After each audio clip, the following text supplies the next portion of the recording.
Born in Poland on April 24, 1914, Jan Karski was raised into a Roman Catholic family, being the youngest of 8 children. Even though he was forced into the military service, he loved the idea of saving people. Luckily, he was one of the first people to be able to deliver live information from working the Holocaust, and ironically, his wife was a survivor. He was known as incredibly humble, but was also incredibly intelligent, knowing different languages and geographic places. His smart acts got him far in life, almost to the point where history could have been changed. Unfortunately, while on a mission, he got busted by the private police of the Nazis, or Gestapos. He got thrown into a detention camp and was severely tortured, but he escaped shortly after. Karski's intuition told him not to reveal the secrets of the terrible things he was witnessing, but the thought of this was way too much for him to handle, and he attempted suicide. He did not think that he could keep a secret, but as a result, they found him with slit wrists and was immediately sent to the hospital. After the underground workers helped him break free, he went right back to what he was doing, witnessing the lives of people being immensely changed in a horrendous way. Every day, he had to maintain his job and watch people suffer, starve, and get sent to the killing center. He knew that this was not right, but if he dare said anything to anyone around, he would immediately get fired. He could not take this any longer and knew that something had to be done. So he went to London and reported the concept of what he had to see every day to the British government, and even spilled to them what the Nazis' future plans were. Unfortunately, they did not listen or even believe him, but this did not stop Karski.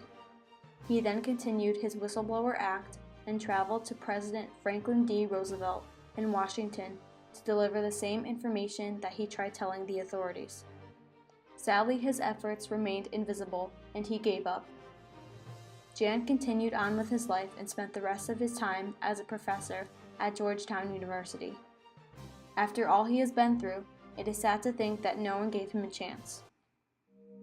The feelings they must have felt after finding out that Jan was being truthful, pure guilt to name one. All the things they could have done to stop this did not matter anymore, and now they have to live with knowing that they could have helped forever. Karski did the right thing by taking this information to the high end, even though nothing was done to stop it. He knew that his job would be in jeopardy if they found out he told a soul, but he took the risk anyways, hoping that it would change. Even though his 2 attempts did not work, he should have kept trying, or at least one more time. Who knows if that next time could have been convincing enough for that person to act upon it.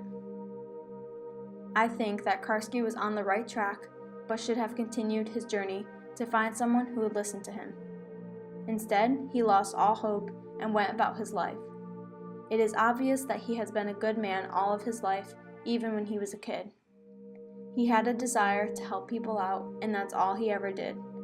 He witnessed so many deaths and could do nothing about it at the time except stand up straight with his chin held high without any reaction. The horror kept building up inside, and finally he could not do it anymore.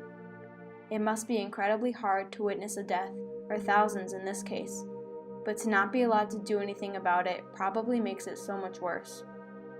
Karski was strong enough to step up, even though his plan backfired. Imagine all the fame he would have got today for stopping this act.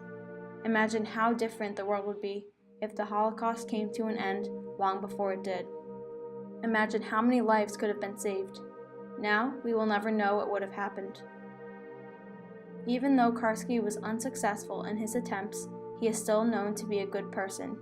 He is honored at Georgetown University, where he taught history as a subject, and there is a statue of him on this bench on campus. The impact this man could have made could be history today, but instead, he teaches it. There are so many questions to be asked about his life and the emotions he must have felt. His original goal ever since he was a kid was to fight in World War II and help make the world a better place.